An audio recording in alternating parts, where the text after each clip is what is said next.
మీ బంగారం తాకట్టులో ఉందా? నెల నెల వడ్డీ కట్టలేకపోతున్నారా? ఆచారి గోల్డ్ 9030022345.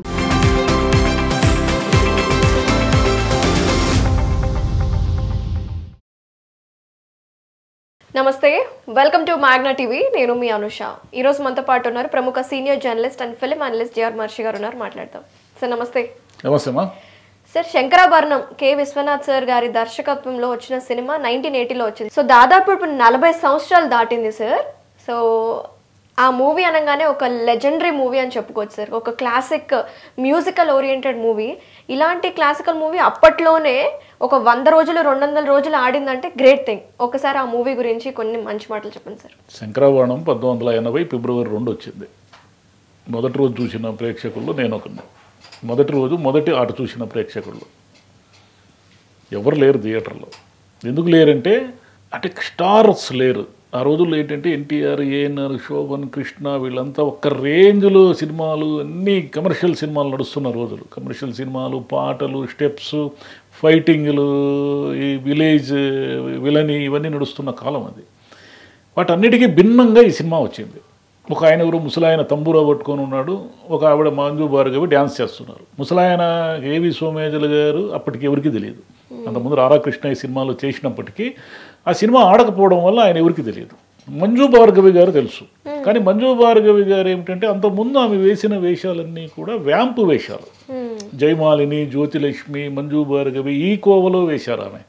అంటే ఒక డీసెంట్ క్యారెక్టర్గా వేసిన పాత్రలు లేవు అప్పటికి ఆమెకి.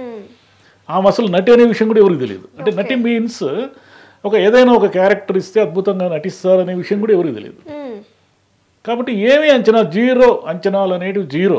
ఈ జీరో అంచనాలతో వచ్చిన సినిమా అది. నేను మొదటి రోజు చూసినప్పుడు అంత 10-15 మంది ఉన్నారు థియేటర్లో సినిమా స్టార్ట్ అయిన తర్వాత సినిమా ఏదో వేరే లోకం, అది వేరే మ్యాజిక్. ఆ సినిమా ఫస్ట్ మార్నింగ్ షో తర్వాత ఈవినింగ్ ఫస్ట్ షోకి అది హౌస్ఫుల్ బోర్డు పడింది. అంత స్పీడ్. అంటే మీరు ఈరోజు చెప్తూ ఉంటారు కదా, రివ్యూలు సినిమాలని చంపేస్తాయని, రివ్యూలు తప్పుడు రివ్యూలు ఇచ్చి సినిమాని కిల్ చేస్తున్నారని ఇలా మాడుతుంటారు. ఆ రోజుల్లో రివ్యూలు లేవు, సోషల్ మీడియా లేదు, ఏమీ లేదు. మనుషులు ఒకరికొకరు చెప్పుకున్నారు. అంటే ఆ రోజుల్లో గొప్పతనం ఏమంటే మనుషులు మాట్లాడుకునేవాళ్ళు. అంటే ఒక వీధి ఉందనుకోండి, ఆ వీధిలో ఉన్న 10 మంది ఆడవాళ్ళు లేదా మగవాళ్ళు లేదా చిన్నపిల్లలు అందరూ కలిసి సాయంత్రానికి ఒక సమూహంలాగా ఏర్పడి ఏదో వాళ్ళకి ఇష్టమైన సబ్జెక్టు మాట్లాడుకునేవాళ్ళు. మనుషులు మాట్లాడుకునే కాలం. టీవీలు ఎప్పుడైతే వచ్చాయో మనుషులు మాట్లాడుకోవడం తగ్గిపోయింది. టీవీ ఇంట్లోకి వస్తానే ఏం జరిగిందంటే నష్టము, ఆ వీధుల్లో ఉన్న మనుషులు మాట్లాడుకోవడం తగ్గిపోయింది. సెల్ ఫోన్లు వచ్చిన తర్వాత మన పక్కింటి వాళ్ళు ఎవరు కూడా మనకు తెలియదు. అంటే 1980s లో టీవీ లేదా సార్? టీవీ లేదు. టీవీ ఉంది, ఎక్కడుంది? హైదరాబాదు, ఢిల్లీ అలాంటి చోటు ఉంది. మామూలు ఊర్లలో టీవీ లేదు. మామూలు ఊర్లలో టీవీ లేదు అసలు. 84లో ఇందిరాగాంధీ గారు చనిపోయిన తర్వాత టీవీని మొదటిసారిగా అంటే అనంతపురము ఇలా జిల్లా హెడ్ క్వార్టర్స్కి టీవీలు వచ్చాయి. ఇందిరాగాంధీ గారు చనిపోయిన ఆ దృశ్యాలు చూడడం కోసం టీవీలు కొన్న వాళ్ళు ఉన్నారు. ఆ రోజుల్లో బ్లాక్ అండ్ వైట్ టీవీలే. కలర్ టీవీ అంటే బాగా షావుకారులు ఏంటి తప్ప కలర్ టీవీ కొనే స్తోమత ఉండేది కాదు. కలర్ టీవీ అంటే ఎంతంటే ఆ రోజుల్లో 7,000-8,000 రూపాయలు ఉండేది. 8,000 అంటే ఎంతంటే 80 గ్రాముల బంగారు వచ్చే కాలం.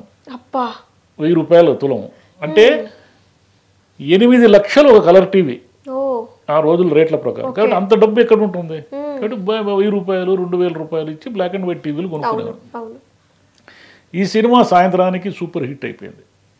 ఏముంది ఈ సినిమాలు అంటే ఒక సంగీతాన్ని విపరీతంగా జీవితమంతా ప్రేమించిన ఒక వ్యక్తి, సంగీతాన్ని నాట్యాన్ని జీవితమంతా ప్రేమించిన ఒక అమ్మాయి. వీళ్ళిద్దరూ గురు శిష్యులు. అంటే గురు శిష్యులు కాదు, వాళ్ళిద్దరూ అసలు సినిమాలో మాట్లాడుకోరు. లీడ్ క్యారెక్టర్స్ ఇద్దరూ కూడా ఒకే ఒక చోట. శంకర శాస్త్రి ఏమంటాడంటే నీకు వంట వచ్చా అని ఆచార వ్యవహారాల గురించి 2 డైలాగులు చెప్తాడు. మంజు భార్గవి ఒక్క చోట కూడా శంకర శాస్త్రితో మాట్లాడతాం. అంటే ఎక్స్ప్రెషనే. ఇలాంటి సినిమా గతంలో ఎప్పుడు రాలేదు.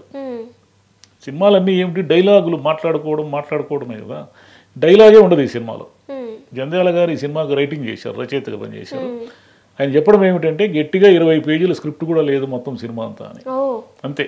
ఓకే. అంత అద్భుతమైన సినిమా ఇది. ఎన్ని రోజులు తీసుంటారు సార్ అప్పట్లో ఈ సినిమాని? ఎక్కువ రోజులు ఏం లేదు, గట్టిగా ఒక 1 నెల రోజులు ఏం తీశారు. ఒక కర్ణాటకలో తీశారు, అలేబీడు బేలూరులో ఒక పాట తీశారు. మిగిలిందంతా కూడా ఇటు కృష్ణా గోదావరి జిల్లాల్లో తీశారు. అంటే బయట అంతా కూడా తీసి అవుట్డోర్ ఎక్కువ ఉంది, సినిమా అంతా అవుట్డోరే. కృష్ణనాథ్ గారు ఏమిటంటే ఆ సీన్లో ఉన్న బ్యూటీని పట్టుకుంటారు. సంగీతాన్ని అంటే సౌండ్, ఒక సినిమా అంటే ఏమిటి, దృశ్యము మాట, రెండింటినీ అద్భుతంగా మేళవించే వ్యక్తి విశ్వనాథ్ గారు. సినిమాలో దృశ్యం అద్భుతంగా ఉంటుంది. నీళ్లకున్న గొప్పతనం ఏమిటంటే ఒక ఫ్రేమ్లో వాటర్ కనుక ఉంటే ఆ బ్యూటీ మారిపోతుంది. నది కానీ, సెలయేరు కానీ, జలపాతం కానీ, ఏదైనా కానీ ఒక నదీ తీరం అనేది ఒక సినిమా సన్నివేశానికి చాలా బలం చేకూరుస్తుంది. ఒక సంగీతం అనేది అంత మించిన బలం చేకూరుస్తుంది. మహాదేవన్ గారు అద్భుతమైన పాటలు, బాలసుబ్రహ్మణ్యం గారు గతంలో అలాంటి పాటలు పాడతారా అని అనుమానం వచ్చేంత గొప్పగా పాడారు. ఆ సినిమాలు అన్నీ కరెక్ట్గా కుదిరినాయి. విశ్వనాథ్ గారు ఒక ఇంటర్వ్యూలో ఏం చెప్పారంటే ఇట్ హ్యాపెన్స్ అన్నారు. అంటే తెలియదు, నాకు కూడా తెలియదు, దానికి అలా అన్ని సమపాళ్లలో కుదిరాయి. ఎలా కుదిరాయి అంటే అలా జరిగింది అంతే. అంటే ఆయన ఒక తపస్సు చేసినట్టుగా తీశారు ఆ సినిమాని. ఎగ్జాక్ట్లీ. ఆ సినిమా వల్ల సొసైటీలో ఎంత చర్చ జరిగిందంటే ఆ సినిమాని ఫస్ట్ డే కనిపెట్టేశారు జనం, ఈ సినిమా ఏదో అద్భుతం అని. ఆ తర్వాత వరుసగా హౌస్ఫుల్ ఆ సినిమా. ఆ సినిమా వచ్చిన వారం రోజుల తర్వాత సంగీతం టీచర్లు ఎవరు ఖాళీగా లేరు. అందరికీ సంగీతం మీద విపరీతమైన అభిమానం ఏర్పడింది. సంగీతం నేర్పించడానికి, పిల్లలకి నేర్పించడానికి విపరీతంగా ఇష్టపడ్డారు. విశ్వనాథ్ గారు తన జీవితంలో 2 మిరకిల్స్ చేశారు సినిమాల ద్వారా. ఒకటి సాగర సంగమం రిలీజ్ అయినప్పుడు విపరీతంగా డ్యాన్స్ నేర్చుకున్నారు పిల్లలు, క్లాసికల్ డ్యాన్స్. దీంట్లో సాంప్రదాయ సంగీతం నేర్చుకున్నారు, శాస్త్రీయ సంగీతం. ఈ 2 సాధించారు ఆయన. ఆ సినిమా విపరీతమైన డబ్బులు తెచ్చింది నిర్మాతలకు, కానీ అది కొన్న వాళ్ళు తక్కువ, ఎవరు కొనడానికి ముందుకు రాలేదు. కొనడానికి ఎందుకు ముందు రాలేదు, ఏముందో దీంట్లో పెద్ద పెద్ద స్టార్స్ ఉన్న సినిమాలు చూసేదే కష్టంగా ఉంది, ఈయన్ని ఎవరు చూస్తారు, ఈ ముసలాయన్ని, ఆమె ఏదో డ్యాన్స్ చేసుకుంటా ఉంది, సినిమా బాగుంది. కానీ బట్ ఇప్పుడు అలాంటి సినిమాలు మళ్ళీ క్లాసిక్ ఓరియంటెడ్ థింగ్ ఇప్పుడు క్రియేట్ చేస్తే జనాలు చూస్తారా సార్? చూడరు అని మనం ఖచ్చితంగా చెప్పలేం. కానీ ఎందుకంటే సినిమా అనేది నచ్చితే ఎంతైనా చూస్తారు. అంటే జనరేషన్స్ మారి అభిప్రాయాలు మారిపోతుంటాయి. ఎమోషన్ ఎప్పుడూ ఒకటే. ఒక తల్లి కొడుకు ఎమోషన్ కానీ, ఒక ఇద్దరు భార్యాభర్తల ఎమోషను, ప్రేమికుల ఎమోషను, మీరు ఎలా అయినా తీసుకోండి, ఈ ప్రపంచంలో ఎమోషన్ ఒకటే. దాంట్లో ఎందుకు ఆ సినిమాని అంతగా చూశారంటే ఒక తల్లి తన కొడుకుని సంగీతం నేర్పించడానికి తాను ఎంతగానో అభిమానించి గురువు దగ్గరికి పంపిస్తుంది. ఆ గురువు ఏమిటంటే అతనికి పాటే ప్రాణం, సంగీతమే ప్రాణం అతనికి. అతను నిద్రలో కూడా ఎవరైనా తప్పుపడితే కనిపెట్టగలడు, నిద్రలో కూడా తన రాగం ఎవరైనా ఆగిపోతే అందించగలడు. అంతటి ఇది అనమాట. అతనికి డబ్బు గిబ్బు ఏమి లేవు. డబ్బు ఒకప్పుడు దండిగా ఉండింది, అంతా పోయింది. అతనికి ఉన్నా పోయినా అతను ఏం ఫీల్ కాడు. అతను ఏమంటాడు, పేదరికం అంటే ఏంటంటే నేను ఎప్పుడైతే పాడలేకపోతానో అది నా పేదరికం అంటాడు. అంతటి గొప్పోడు అనమాట. అంతటి గొప్ప వ్యక్తికి శిష్యుడిగా తన కొడుకును పంపించాలని ఒక ఆవిడ ప్రయత్నించడమే సినిమా అంతా. అంతే, చిన్న ఎమోషను, అద్భుతమైన పాటలు. ఈ అద్భుతమైన పాటలతో పాటు అక్కడక్కడ చిన్న చిన్న కామెడీ సీన్స్. కామెడీ అంటే కూడా అది కథలో కలిసిపోయిన కామెడీనే, కథకు బయటికి ఏం రాదు కామెడీ కూడా. ఒక చిన్న లవ్, క్యూట్ లవ్, ఆ నేపథ్య సంగీతం అద్భుతం.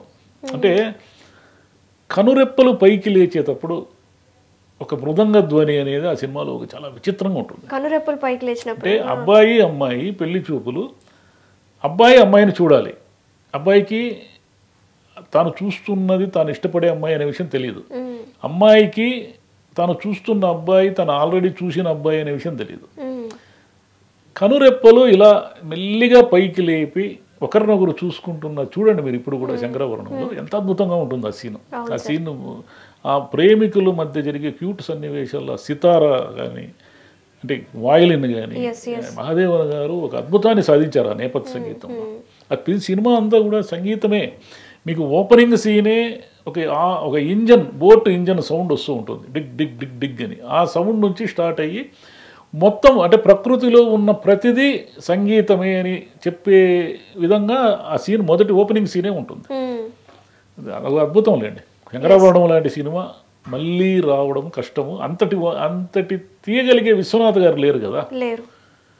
మీరు అడిగారు మళ్ళీ తెస్తే చూస్తారా అంటే చూస్తారు, కానీ విశ్వనాథ్ గారు ఎక్కడ ఉన్నారు, బాలసుబ్రహ్మణ్యం గారు ఎక్కడ ఉన్నారు, మహాదేవన్ గారు ఎక్కడ ఉన్నారు, ఎక్కడ నుంచి తెస్తారు వాళ్ళందరినీ మీరు? తేలేదు. ఇట్లాంటి లెజెండరీ పర్ఫార్మెన్స్ చేసే వాళ్ళు చాలా రేర్ సార్. వాళ్ళ టాలెంటెడ్, సో టాలెంటెడ్ నిజంగా. బట్ అట్లీస్ట్ మనమైతే చూసాము ఆ లెజెండరీ డైరెక్టర్స్ని కావచ్చు, అలాగే సింగర్స్ కావచ్చు, బాలసుబ్రహ్మణ్యం గారైనా సరే మేము చూసాము, ఆయన పాటలు కూడా వింటున్నాం. కాబట్టి వీఆర్ సో బ్లెస్డ్ అనే చెప్పుకోవాలి సార్. ఇంకోటి ఏమిటంటే పాట అనేది చెవుల్లోకి రాని కాలం అది. మీరు పాట వినాలి అంటే ఒకటి రేడియోలో వినాలి, లేదా గ్రామ్ఫోన్ రికార్డులో వినాలి, లేదా టేప్ రికార్డర్లో వినాలి. గ్రామ్ఫోన్ రికార్డు, టేప్ రికార్డరు సామాన్యులకి ఎవరికి అందుబాటులో లేవు. ఒక పాటను మీరు వినాలి అంటే రేడియోలో వినడం ఎంతో కొంత అందుబాటులో ఉన్న విషయం. కూల్ డ్రింక్ షాపులు ఉంటాయే ఊర్లో, చిన్న చిన్న కూల్ డ్రింక్ షాపులు, వాళ్ళు టేప్ రికార్డర్లో పాటలు పెట్టేవాళ్ళు. ఎందుకంటే వాళ్ళ పాటలు వినడం కోసం వచ్చి ఏదో ఒకటి తాగుతారు అని.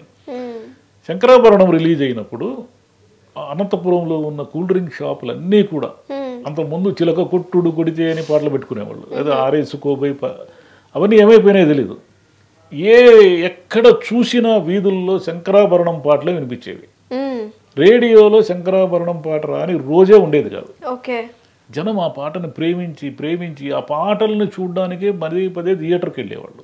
ఇప్పుడు ఏమైపోయిందంటే పాట మన చెవులోకి వచ్చేసింది. అసలు ఎవరేం పాట వింటున్నారో తెలియదు. ఇప్పుడు మీరు చెవులో ఇయర్ ఫోన్స్ పెట్టుకుని ఏదో వింటుంటారు, నాకు తెలియదు మీరు ఏ పాట ఇష్టపడుతున్నారో తెలియదు. ఏ పాటను జనం ఇష్టపడుతున్నారో కూడా తెలియని కాలం ఒకటి వచ్చేసింది. కాబట్టి ఇప్పుడు మ్యూజికల్ హిట్ అనేది ప్రాక్టికల్ ఇంపాసిబుల్.